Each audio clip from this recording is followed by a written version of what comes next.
Ladies and gentlemen, nerds and neckbeards. Nerds and neckbeards. Welcome to another episode of Westworld. Wheneverly.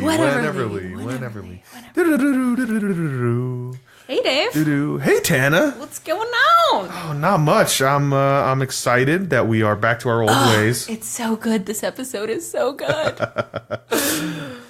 We did get a listener email. We did. We got a couple yeah. actually. Yep. And I wanted to say thank you for writing in. Please write in with all your questions. We love our emails. We're probably going to be a little more mindful about answering them quicker. Yeah. But, no promises. Tana just forgot the password to the email account, and who needs to know things? I am lazy. But I did eventually find them, and we did take care of them. So we apologize for being late, but thank you also for write us in. Yeah, write us. Tell us how stupid we are. Tell us how much you love. Our listeners are so nice and wonderful. They are really nice. It's actually incredible. I didn't think that anyone would actually enjoy listening to us. It's like we're everyone's friend. Aww.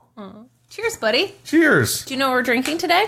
You told me. I'll tell you again. I'm a little upset about it. Yeah. Because I do not like this alcohol. What happened was one bit. It was a blind taste test, and you sipped it, and you were like, "Oh, that's good." You thought it was going to be a mojito because it's very green and clear, and there's mint in there and lime. I really kind of wish it was a mojito. And I should have just told you it was a mojito because I know I'm not an idiot. That you don't like gin, but you tasted it and you were like, "This is delicious." And I was like, "Oh, it's a gin and tonic," and you were like, "I don't like it now."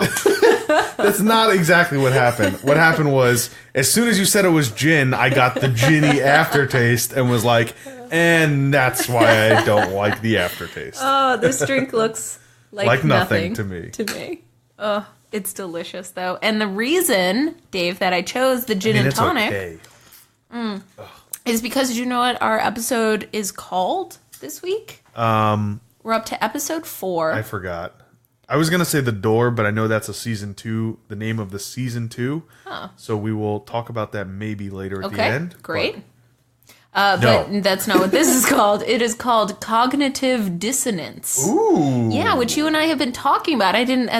One of the, I think, more amusing parts of this rewatch for me personally is realizing how little I remember of the first season. Yes, absolutely. And so, I would have never paid attention to the titles of the episodes anyway. Right. But you and I have been talking about cognitive dissonance, this idea of holding two sort of opposing ideas in your mind at the same time, which is a whole big thing. I have some notes. Yes.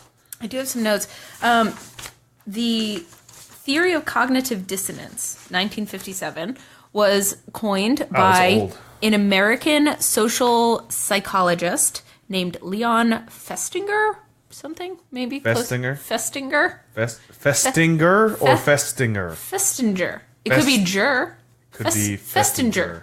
Leon. So Leon came up with a theory of cognitive dissonance in 1957 that describes the mental discomfort or the psychological stress experienced by a person who simultaneously holds two or more contradictory beliefs, ideas, or values. It's like someone who believes in God, but also believes in the Big Bang Theory. Yes. Yeah, nailed it. Just nailed it. Yes. Spoken like a true Jewish engineer. That's right. Cheers. This drink looks like nothing to me. So why gin and tonic? Any guesses? Because they're both disgusting and they oppose each other. I don't know. Solid guess, but no. The most famous quote that I could think of about this idea of holding two opposing ideas in mind at the same time is from the American author F. Scott Fitzgerald. He has a very famous quote, and I've got it here, that says, "The test of a first-rate intelligence is the ability to hold two opposed ideas in mind at the same time and still retain the ability to function." And I was thinking about this in terms of Dolores, when we see her she should be, in the very first episode, she should be glitching out, right? Like, that's what Abernathy does. Right. He can't do both things. That's right. And so he shuts down. Right. But Dolores doesn't shut down. She has this ability to still function while holding two opposing things. This So is you're the saying real world, and this world you're is not saying real. that she has intelligence. Yes, Is what you're saying. and I think we see that very much wake up in this episode, and so that's why we're drinking the gin and tonic. Oh, because F. Scott Fitzgerald, total booze bag. Oh yeah. Yeah, super alcoholic. He's the guy that wrote The Great Gatsby, which is all about like drinking and partying and murdering people. Yeah. Okay, so he's not as much of a druggy and alcoholic as maybe Hunter S. Thompson. Yes, but if they still were a big boozy. Yes, if they were contemporaries, they probably would have drank together and fought together. Probably fought each other in it if they had the chance. Yes, Dave. Jeez. Tana, I have so many notes. How many pages of notes do you have there? Dude, I went down the rabbit hole this time. Oh, I have to find... You know what they say, right? No. The maze was not meant for you. I feel like this maze was meant for me. There's a whole thing about... I have a longer... The F. Scott Fitzgerald quote, if you Google it, it's part of a... What do you got? Oh. Some fuzz. Just some dust. To dust we shall return. It's part of a longer quote from Scott about it's in the crack up is what he wrote, and so like the whole paragraph is actually really, really nice, but we'll put that aside. He also wrote that show me a hero and I will write you a tragedy. And that's why we're drinking gin and tonics. For hero and tragedies? Yeah. Show me a hero and I will write you a tragedy. So am I the hero and you wrote a tragedy of a drink? Is that what you're saying? Nice. Yeah. Nice spin. Way to spin that off. Look. I'm really good at spinning off. It's just what I do, you know. Sometimes, you know, when Lauren's in the other room and, you know, you just, you don't want to bother her, you know, you just quickly spin one out, you know, spin one off. So I'm not sure how that relates to our spinoff, which is obviously just two different shows. So, yeah. What do you think I was talking about? Yeah, totally. So, where should we begin? Oh, let's begin with the beginning of the episode. I think it starts out, if I recall correctly, and which is really sad that I don't, because I literally just watched the episode. I think it starts off with Dolores and Bernard, or maybe Arnold, we're not sure yet, in a room. Yeah. Have we seen this secret room before? Is it always the same room? I think it's always the same room. I think it is, too. And if I recall... Or it's not the first time we're seeing this room. Right. And it definitely... What makes me also believe that it's Arnold and not Bernard is definitely the fact that like it looks older, right? It doesn't look so modern, like with all the glass walls and you can see through everything. There's no one else there. It's a secret room. It's like a secret laboratory. It's glass and you can see into the like little room that he's interviewing Dolores in, but there's no other people, right? And there's no other access to people. It's all dark walls surrounding them. Exactly, right.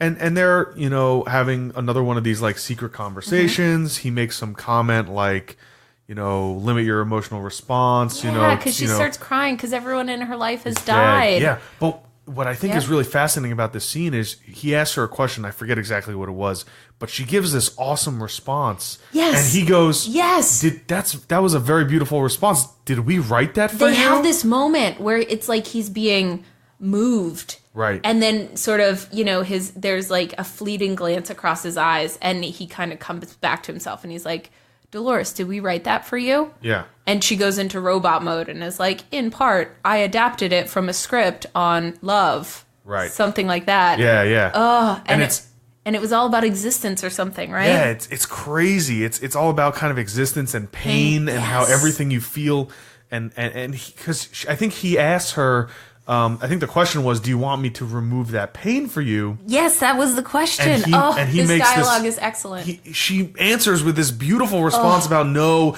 pain makes me feel, pain makes me remember. It's all I have left of them, right? Oh, and he's like, I can take that away. So if we're looking at this as like the God figure and its creation, right? Like, let's say that God didn't create man and boom, it was done, blow air in his nose or like whatever your mythology of humanity is. What if he like, they're asking us, the sort of unspoken question is, did God like troubleshoot the creation? Right? Like, does he sit down with Dolores or, you know, Eve? That's kind of awkward to think about. And say, do you want me to get rid of pain for you? Immediately, I don't know why, when you said that, I flashed back to like sitting in a laboratory and like making a penis go in a vagina and being like, Nope, just doesn't work that way. All right, let me take these two things and stick them together. Oh, nope, doesn't. Why would anyone want this? You know what? Let's invent the G-spot. Yeah, exactly. We're gonna need a clitoris here, guys. We're gonna need something here just to like rub, just a little bit. And something's not right. One thing about it, so the whole opening, the way that they do the opening. Okay, the way that they began this scene is a close-up of Dolores' eyes, and a reflection of. Yeah. So it's like in the eyes of it's the creator in the eyes of the created. Right. There's this. They're doing just tremendous things with reflection. I think it also refers back to the bicameral mind that we hear about with Ford, because he makes the comment like at first it was Arnold's voice or something, or at first it was their voice, but then later on he changed it to his voice. To Arnold's voice. And the bicameral mind, do you know anything? Do you have any insights? Is this anything that you studied outside of like actual Westworld? No. Okay. No. So it's just it's actually it's a real theory. Right. I think it was eventually disproven, or something along those lines. In the episode, Ford maybe said some fan will write in and say, "Dave, you're an idiot. They didn't disprove it. They can't physically disprove the bicameral mind." I think that Ford says that it was sort of disproved, or Bernard says to Ford, wasn't that disproven? He says yes for humans, but Arnold was using it as a way of bootstrapping consciousness. That's where the bootstrapping consciousness thing happened. Right. Oh, it's so good. From there, the next scene is we cut to William Dolores having coffee at that camp. Yes. And so they're around that little fire, Logan. Well, did that scene end? Because or is it later on where they flash back? He talks about the maze. Yeah. The whole point of the episode gets set up here. That's right. Yeah. He what does he say to her? He says, well, she's talking about something, and he goes, okay, how about I give you a game to play or something? Yes. She says, like, don't tell anyone, but I forget exactly how I'm sure you have a quote. I think I have a quote. Oh my God. You would think that I planned for this stuff, you guys. Yeah, she does. Don't let her fool you. Let me see. We're the one-take wonders, though. That's why this is amazing. Goodness. So I think what happens is they're talking about the pain. He says all this stuff about taking it away and about writing this for you. Yeah. And she says, I adapted it. And I think in his mind, he's really starting to like see consciousness and intelligence start to form. Yep.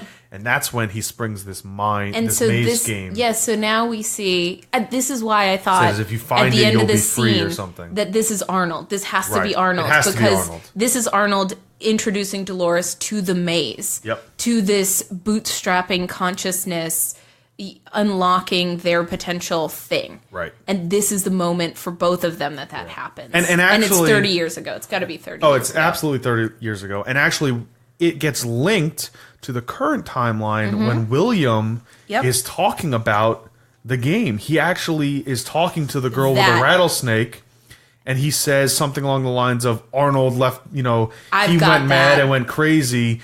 And we're going to have to look at what the Man in Black. So what we know now that I'm putting the pieces together better in my mind is William, his first story, right? Yeah. William changes his life. He's still like happy and being in this episode when he's with Dolores. He's trying to take care of her. You can't come with me. This isn't going to make sense to you, but you could get hurt out there. I can't. I can't get hurt out there. And Logan is like, she's a fucking robot, I've got one and you've got one, and now we can go do this thing. And we both won't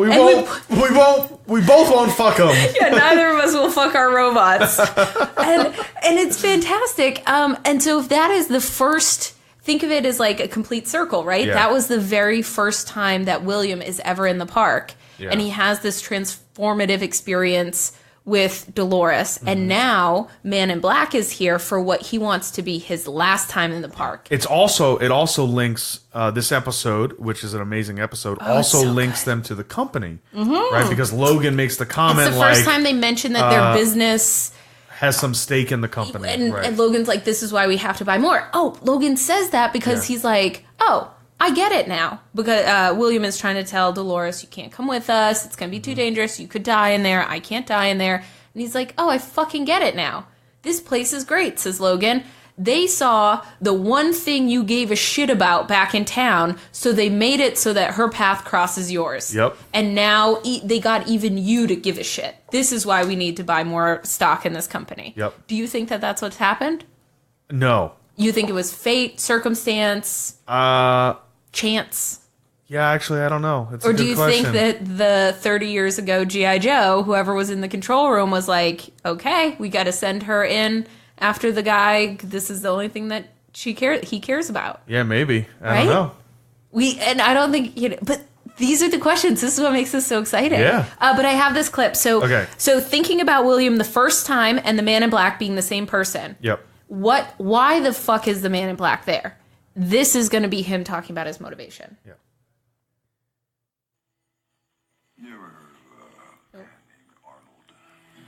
You could say he was the original settler of these parts. He created a world where you could do anything you want. Except one thing. You can't die. Which means no matter how real this world seems, it's still just a game. But then Arnold went and broke his own rule. He died right here in the park. Except I believe he had one story left to tell. A story with real stakes, real violence. You could say I'm here to honor his legacy. And I think your tattoo is the next piece of the puzzle. He's come there to die. Mm-hmm. And in this episode, a couple of times he talks to Lawrence about, Lawrence is like, I'm going to kill you. And he goes, maybe. Maybe, yep. Maybe someday. Yeah. Like, he's there to die. Like, I think that the Man in Black believes that he started living. He's gonna, as the show goes on, I remember him saying things, going sort of deeper into his character. And I'm looking forward to those conversations. Also, the way that I'm doing this watch through is I'm only watching the one episode that we're going to podcast about. And I won't watch episode 5 until we're done with this podcast because I'm enjoying the questions too much. Right? And if I remember what happened in the next episode, it will ruin the experience. Yeah. So I think though, just on that little housekeeping note, we're probably going to have to do an episode or two about 2 episodes if we want to make. So we can do this. We can do this. We can do this. We can do it. We're going to do it before the season We're gonna try. premiere. We're going to try our best. And then we have to watch the season premiere together. Oh, absolutely. That would be We'll have a little amazing. party about it. Oh, yes. That would be so good. Okay, where are we? So William, Dolores, they're at the camp. Yeah. And just I think they just poke in there for a second because then it goes to Maeve and our favorite prostitute. Yep. And the scripted banter that was amazing about the cowpoke that had an amazing dick. Yeah, knew how to do his thing. And she's like, I should pay him. And I just love those touches so much. But Maeve is remembering. Yes. This is a Maeve episode. Yes. And she is having these weird flashbacks. She's anticipating what our favorite prostitute is going to say to her. Yep. And she's sort of looking superhuman, very human. Yep. As she's looking at favorite prostitute to the point where favorite prostitute is like, Maeve, are you okay? And it pans in on favorite prostitute's face. And her eye is bleeding. Oh, it's such and then a good scene. it pans out and she's lying dead on the floor next to Maeve. So good.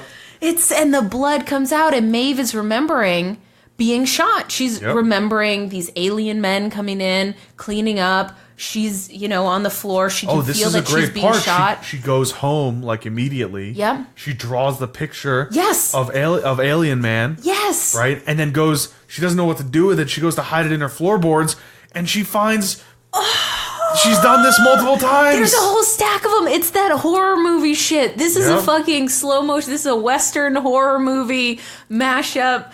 I love this fucking show. And so she's feeling her abdomen.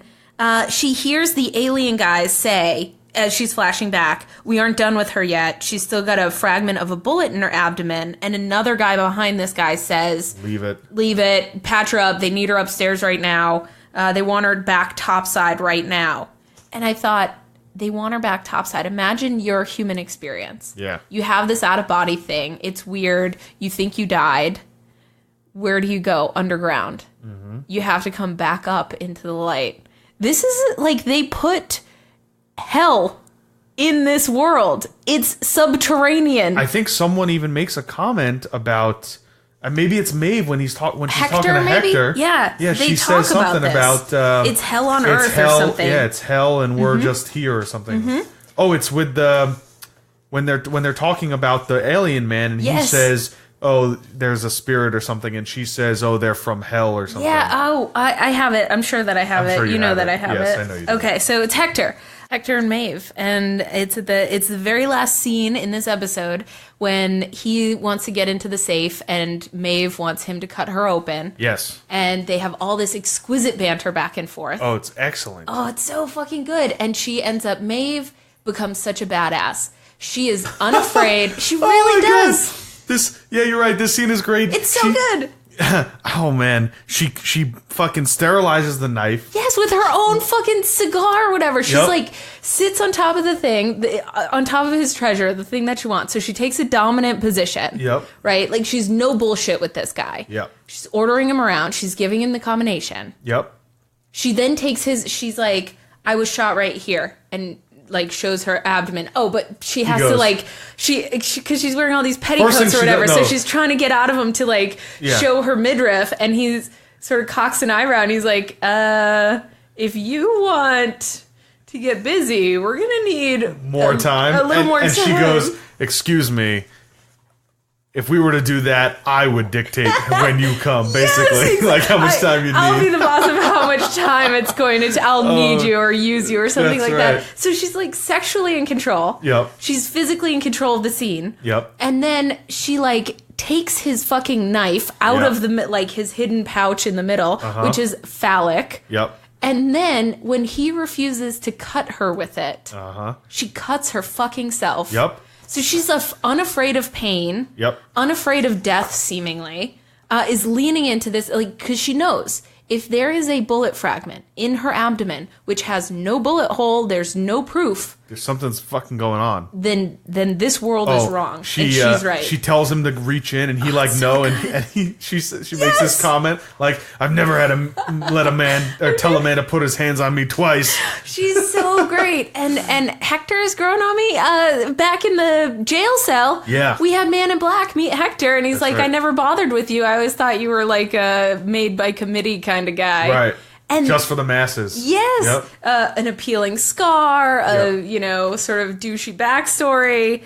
So I never, Man in Black's been coming here for 30 years, and this guy's been around, Hector's been around for a while, and he just never did this particular storyline because he thought it was like some douchey mass-produced nothing. Yep. And Hector tells him his worldview, which is essentially... Man in Black's worldview. Yeah, it's anarchy or something. Like, everybody, chaos. Everything is chaos. Everybody dies. There's no point to the world. It's all going to end horribly. Yep. And, Man in Black kind of cocks an eyebrow and is like, oh, all right, maybe we have more in common than I thought. So Hector is becoming a character. Maeve is really coming into her own power. Yep. What were your other favorite episode moments? Oh, when he makes the bet with Rattlesnake Girl, and he's like, I'm going to get him out with one match or something, and an idiot. And she goes, and an idiot? You're going to do it. You're going to do all of this single-handed? No, I won't. Oh, you're going to do it alone? I won't do it alone. Yeah. I'll have Lawrence. Yeah. So what do you think? Is it a bet? Oh, she's like, I'll take those odds. You, one match, one man, and an idiot. I'll take those odds in one day. Yep. Oh, it was great. And I thought that her introduction, that whole scene, there's a lot of fun. They don't neglect the fun in this show. You mean the part where she's naked washing herself in the river? But mostly how... You just were happy to see boobs. Everyone is always happy to see boobs, Dave. That is a valid statement. All men must... This drink looks like nothing to me. But mostly it was the...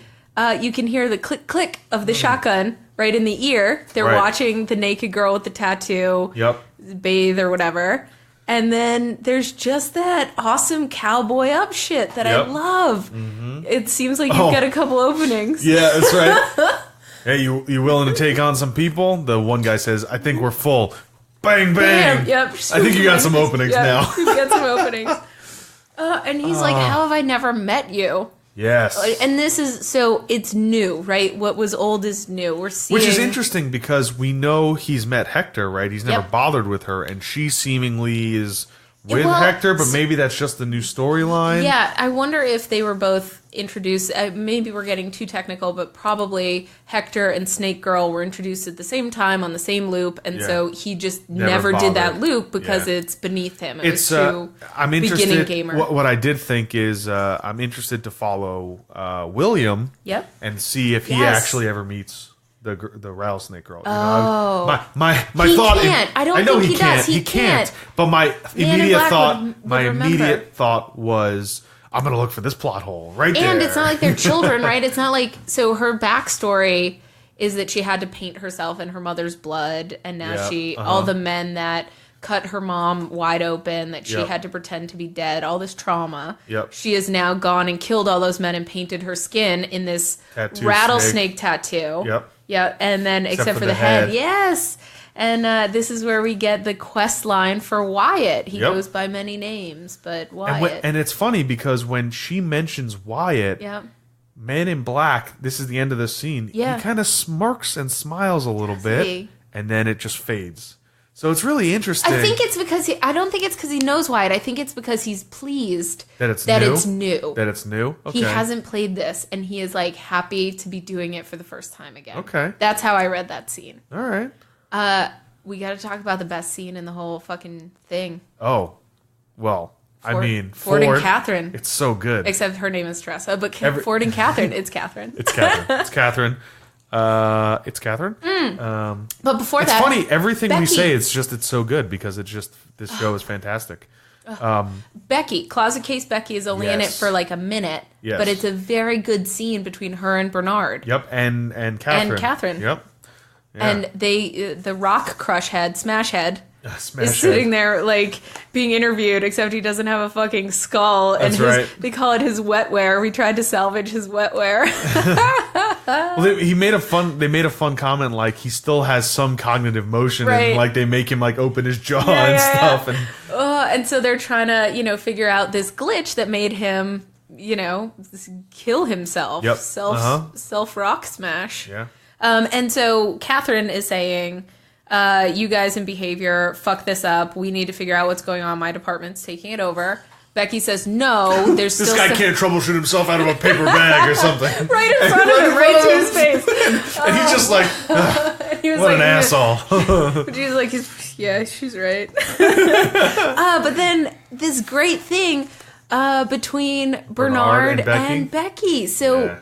we think right away that Bernard's doing this because he's fucking Teresa, that he's like giving her preferential treatment because they're But we realize now it's because he's a fucking bot. He's a fucking robot. Spoilers. But what he says to her, he says they're not human. Yeah. They don't make things up. We do. They don't imagine things. They don't imagine things. We do. And so she's like, if I knew you hired me because I speak my mind. If I knew you were going to go in there and just give Catherine what she wanted without a fight, I wouldn't have let you do that.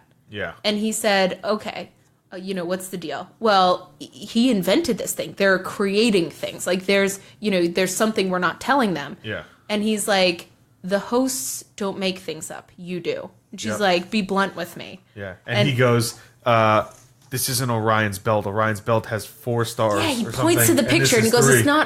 This isn't Orion's belt.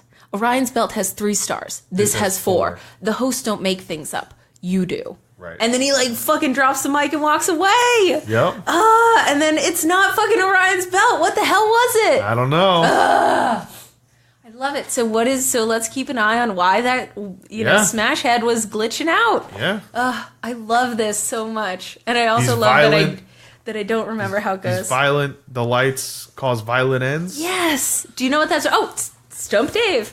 Do do do do do. Stumpin' Dave. I got some questions for you, Dave. Yeah. What is the spoken code that started all of this? The lights have violent ends. Ding. Yeah, I knew one. Ding ding ding ding. Stump Dave. Who wrote that line? Ooh. This drink tastes like nothing. I'll give you an audio hint. See if you can answer it after. It's. I'm gonna go with. Don't try to cheat. I'm gonna go with Arnold. Okay. No. Historically. Oh, historically? Who wrote I this? don't know. Well, We probably talked about this last episode, didn't we? We did. Here's a hint. We may not have. We'll see. These violent delights have violent ends, and in their triumph die like fire and powder, which as they kiss consume. The sweetest honey is loathsome in his own deliciousness. Therefore, love moderately. Romeo shall thank thee, daughter, for his Shakespeare. Because he said Romeo. That's the only reason why I knew that. Oh my god. Thank you, exactly audio right. hints.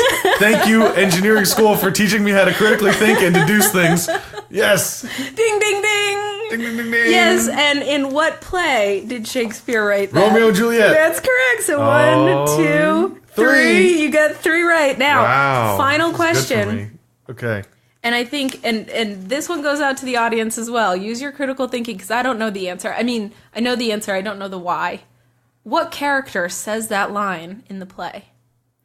Play?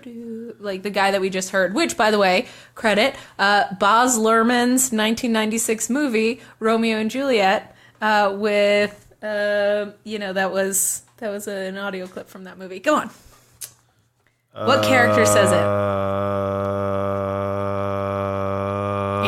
Othello. In Romeo and Juliet? You think it was Othello? Hamlet. These are good guesses. It was Friar Lawrence. Ooh. Well, do we know Dun, any dun, other dun, fucking dun. Lawrences, Do Dave? we know a Lawrence? Yeah, we do. It's Man in Black's bestie. Who, by the way, is the most wanted man in 3 counties. That's right. What do you know? Oh What my do you God. remember, did you write down what he calls him? He calls him like Shooting Wild Willie Lawrence Mexican Killer Man. Or They something definitely don't crazy. call him the Friar Lawrence, but his name is Lawrence. Yeah. And Friar Lawrence is the one that says these violent delights have violent ends. Wow. So so I don't know. Is there a point? Would they do this on purpose? Can Yes. we draw any I mean, come on. connection between Lawrence, If the there's- sidekick, and Friar Lawrence? If who there's marries Romeo anything and we've Juliet? learned from the scene that we're going to talk about with Yeah. Ford Yes. and Tessa, it's that there is no coincidence. Nothing Great happens point. without a reason. You did not get that one right, though. Well, that's So you got whatever. 3 out of 4. That's not bad. That's passing. It's pretty good for a stump. Dave. So here's my other notes here. So this happens. These violent delights have violent ends. Happens in Act 2, Scene 6, when Friar Lawrence is marrying the ill-fated and star-crossed lovers Romeo and Juliet. Okay? And it's all about this foreshadowing of doom, Dave. Yeah. It's all about doomed lovers, and like the where's the rest of the line? I printed out this line. Check this. These violent delights have violent ends, and in their triumph die like fire and powder, which as they kiss consume. It's gonna blow up, man. This blow. whole thing is gonna fucking blow up. And the guy that makes everything come together is Friar Lawrence. Yeah. He marries Romeo and Juliet when he should not. He knows their families are fighting. He gives Juliet the sleeping potion. And then he fails to make sure that Romeo knows that Juliet has the sleeping potion. That's right. So he fucked it up. He fucks it all up. Fucks it up. But what a dick. yeah, and so this is the This moment. is why I don't trust religious people. Don't ever trust the friar that marries them. So I don't know. So let's keep an eye on any possible similarities between this Lawrence and maybe perhaps Romeo and Juliet's Lawrence. Okay. They had to have chosen, of all the like famous things, these violent delights have violent ends has to mean something. Oh, yeah. And maybe like the violent delight is just people buying their way into this park to fucking shoot and kill and do, Fuck, you know, shoot, yeah, kill, like all yeah. that that old game. Yeah, The old fuck, shoot, kill game. The old fuck, marry, That's the one. fuck, marry, kill? Is that what it is? It's shoot, fuck, Shoot, fuck, shoot, fuck, kill. shoot, fuck, kill. Yeah. Fuck, yeah, whatever. This drink tastes like All right, nothing this to drink me. tastes like, I'm with you on that one. We got to talk about it. Best scene in the episode. Oh, so good. Most, I think, intimidating scene in the episode. Stays with you. And Mr. Hopkins is Superb. phenomenal. Super subtle, cold, Oh my icy, God. but at times warm. Yeah. Like, you think that he's welcoming Teresa when they're sitting at this little table, and she's like, oh, I came here once in the park when I was a kid. And So the first thing we see, then they're standing in front of like a giant like drilling machine. They're like cutting a giant hole or crater in some rocks or something. He's looking good. He's got his little like pocket watch and his little 3-piece suit. And she's talking about, oh, your new narrative. It's taking so long. There's Is it going to be ready? explosions behind Is it him. going to be ready in time? And he's like, yes, it's going to be ready on time. It's not going to be late. And he says something like, come with me or something like that. And they go into a restaurant. They start talking. And yeah, she's like, you know what? I think I've been here. I think I may have sat at this table or that one. Or maybe this one back here. Yeah. And the whole scene is absolutely just phenomenal. Yeah. Go back and watch it because it's just... It stays with you. Even if you only watch it the one time and you think back of, about this show, that's one of the things that like resonates with you is this particular moment. I love the way that Ford talks about her, right? She's like... He goes, Bernard, Arnold didn't want to let you guys in. The money men. Money men. Yeah. But I always kind of saw the reasoning. But you guys don't understand. Every blade of grass we made. And you can see the sort of manicured lawn or the little like. It looks like plants. an agave farm. Yeah, it almost, does. like they're making tequila or some shit. And I'm going to call this place the Hacienda. I love it. Hacienda de Patron. Thank you, PUBG, for that one. I'll take it. A hacienda. This was the table I sat at with my parents. This was the chair I sat in. Yeah. And then he looks at her and he says, "We know everything about our guests, don't we? As we know everything about our employees." And then he goes, "Be nice with Bernard. Oh, it's so good. He has a gentle heart," or something like that. Man, and to wrap it out, he goes, "It won't be a retrospective, as I'm sure you all feared." And then he kind of cocks his eyebrow and says, "I'm not the sentimental type." And then the big drill comes in to knock down Hacienda. Yep. I could watch it again and again. Well, what makes this scene, I think, so intimidating is like the fact that everyone that we know of so far to control the hosts has used his voice commands. Yes. And Ford does not. I watched it again. So, do you think there was a voice command here?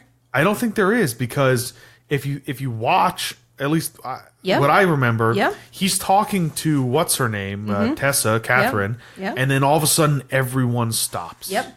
I watched all the people in the field, all the waiters, everyone just stops. The wine is pouring; it overflows the glass. And he doesn't stop pouring. Like the robot doesn't stop. Completely frozen. So creepy. Yeah. So I went back and I watched it, and I turned on closed captions because I was like, "Does he mumble something? Am I missing something?" Yeah. And he does say something. Oh, he does. There's a command word, and it's quiet, and it's the moment that the guy is pouring the wine. Yeah. And he says the word Delos. And everything freezes. But then he continues his sentence where he's talking about, Catherine, and you don't like it here, do you? I can always tell there's been a lot of, you people like you, and we almost always find a way to make it work. Yeah.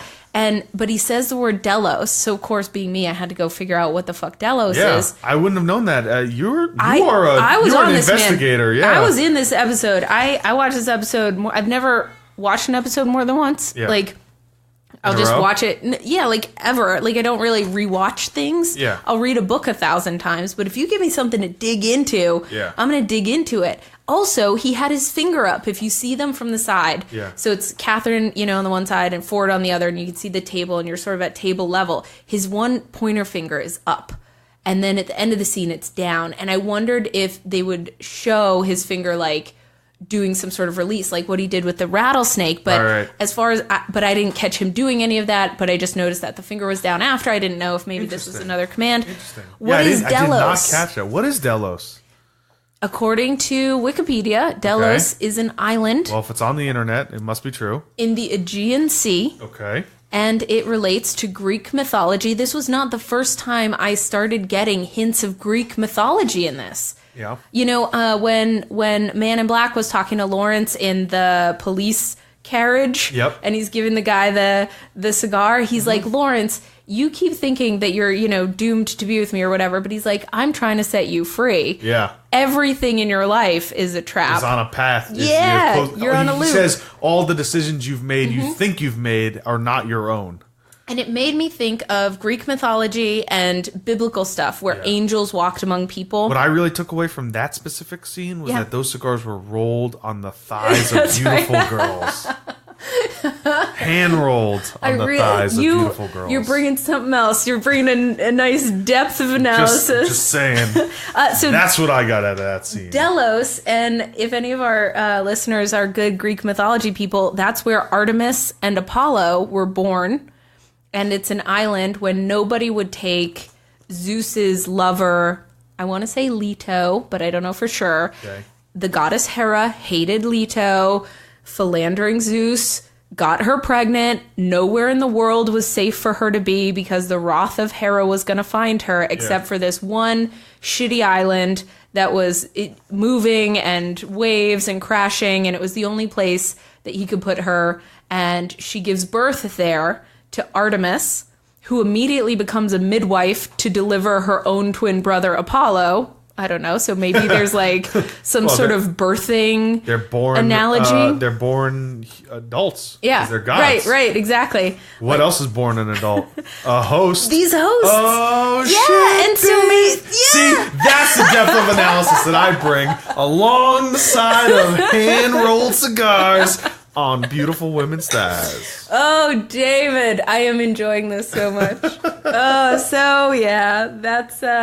this is the Man in Black to Lawrence. I think I have a thing for you. Wait, so tell me, so what do you think Delos means with regards to? I think it's just a reference to Artemis and Apollo, the twins.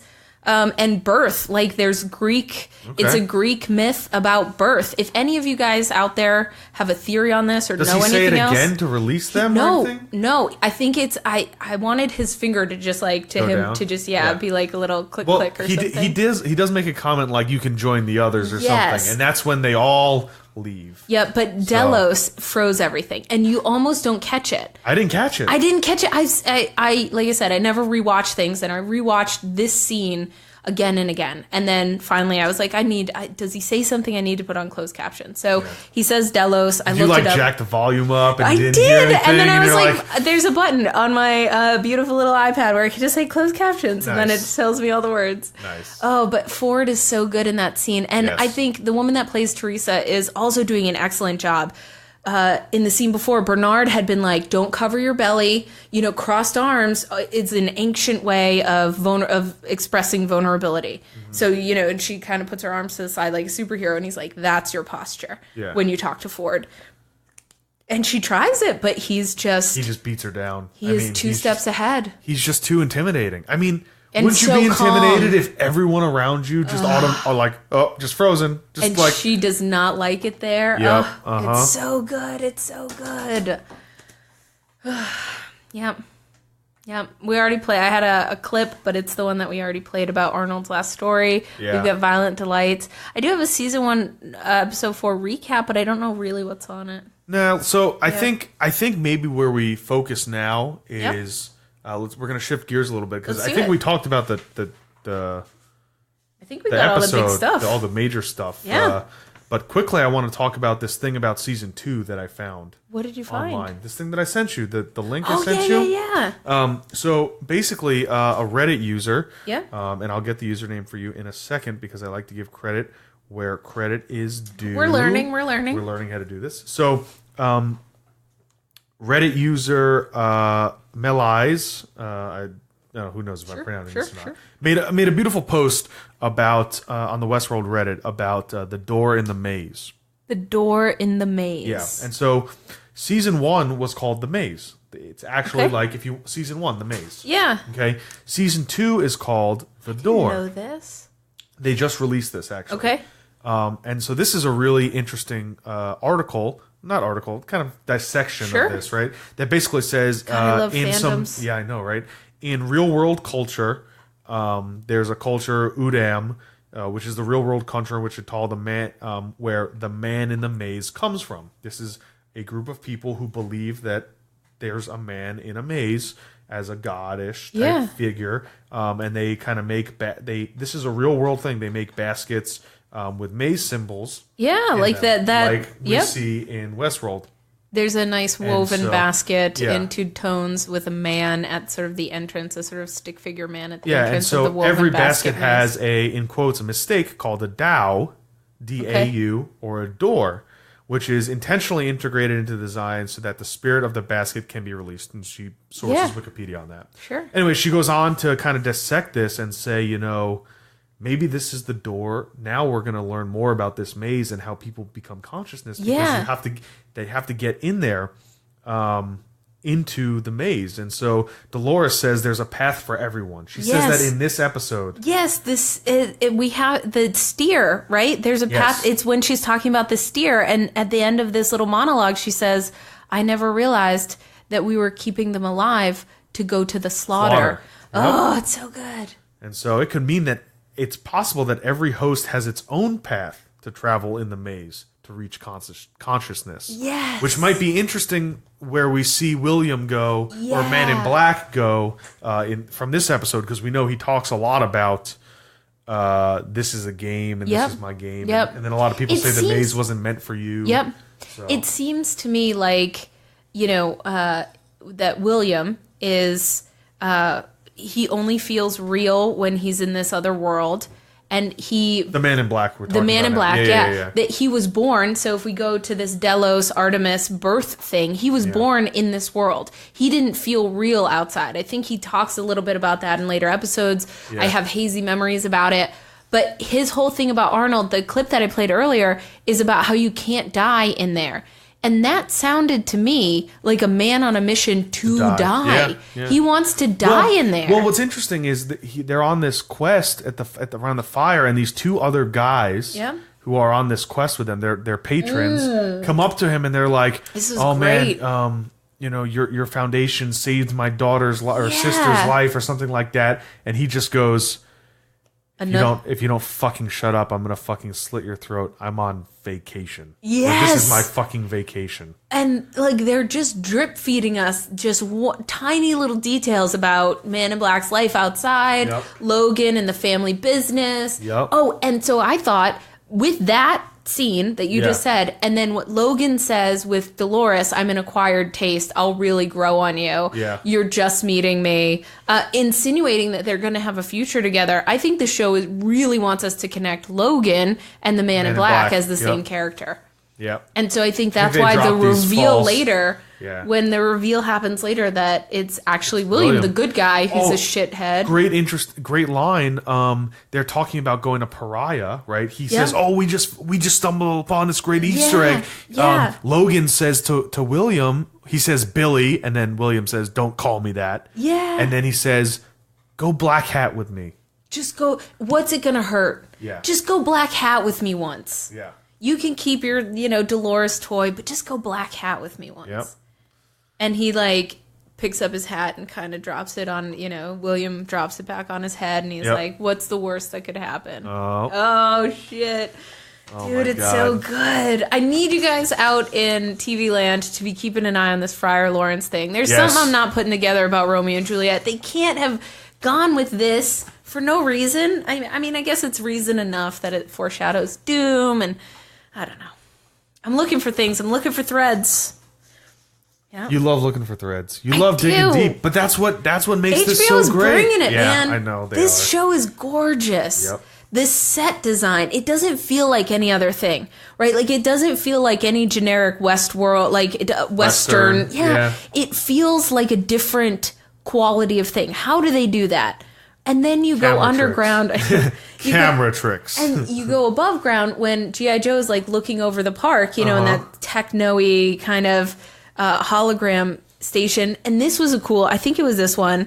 The bloodbath is happening. Hector's in town. Hector's gang. Guns. Yeah, Hector has a couple humans with him. They go, there's a family going to be arriving in town in 20 minutes. Let's clean up the bloodbath. And so jam their guns and send in the cavalry. Yes, G.I. Joe. And so they can control this, give the humans that are riding with Hector a night in lockup and have one of the prostitutes bring them a key in the morning. Like, that would be so fun, right? Like, that the game of the place is awesome, right? Like, there isn't just one path. They're showing us 1,000 paths. And, it's interesting because they show us that they can turn things around rather quickly. Yes. And they're showing us that they follow guests' paths, which is exactly what Logan says. That's right. To William at the beginning of the episode. And, I mean, thinking about it more than it needs to be thought about, if Logan's family was in a potential investor, or if they were investors, then the fledgling company, which it was brand new 30 years ago and was trying to get investors, would have been motivated to give them a good time. But what's contradictory to that, and maybe this goes back to cognitive dissonance, bringing us full circle, I love is some lady comes up to G.I. Joe and says, there's a host pretty far off her loop. Yes. And he says, is she accompanying guests? And he says, it's unclear. She says, it's unclear right now. Yes. Meaning, like, they don't know. So maybe they didn't send Dolores with a guest. But that was G.I. Joe, right? Yes. So that's Dolores now. And what we're seeing when she's with William is Dolores 30 years ago. That's a good point. And so they're doing that to confuse us. They're now that we're looking for it, they're intentionally being very clever. I just thought, Cheers, man. Speaking of that scene, do you think that sheriff was like a security guard in the like a human security guard in there? Yes. Or do you think they like sent a host to go get her? Because as soon as Logan William comes out, he completely changes his tune. He's like, "Ma'am, aren't you off?" Yeah, he grabs her and was gonna like take her back, and she got a look. She was like digging in her heels. That's right, because she's having her awakening. That was her original awakening. This is, oh my god, it's so good. Oh, cognitive dissonance. You ship is free. Yep, you're right. Because if that was 30 years ago, maybe they didn't have the same kind of command center system. Yes, and so it was. It was an actual staff member in the park. They had to be dressed up as people to kind of keep an eye on things. That's right. Speaking of the eye in the sky, it seems like a huge oversight to me that Command would not know that Maeve is making all these drawings and hiding them. Yeah. Because I know that they have their little magic iPads can like see things inside the park from all these angles. Yeah. They would absolutely have a camera in the safe room where they know Hector's going to go and where prostitutes go. And like, this would be part of what they're paying attention to. So is it just that she's doing it and no one happens to see her? Is it that... I don't know. Those are good questions. Let's We're keep finding an eye holes, plot holes maybe. Yeah, I think that's it. Oh, I wanted to say the definition of reverie because this is what our emailer guy sent. Okay. Do you know what a reverie is? I forget. It's a daydream. It's a daydream. Yeah, it's quote, a state of being pleasantly lost in one's thoughts. A daydream. Synonyms are a trance, musings. Archaically, it was a fanciful or impractical idea or theory. So the reveries that Ford introduces in advance of, awakening all of the hosts in some nightmarish situation is a state of being pleasantly lost in one's thoughts. Well, they're not very pleasant. They don't seem, at least. And on that note, ladies and gentlemen, nerds and neckbeards, we're going to leave you for wondering till the next episode. But, it's so good. But man, what a ride it's been, and what a ride it's going to continue to be, because, of course, this was only episode 4. We've got a lot more to go. I love it. I'm loving it, Dave. I'm just loving it. Nope. No? Come on. This drink. Come on. This drink looks like nothing. Nothing to me.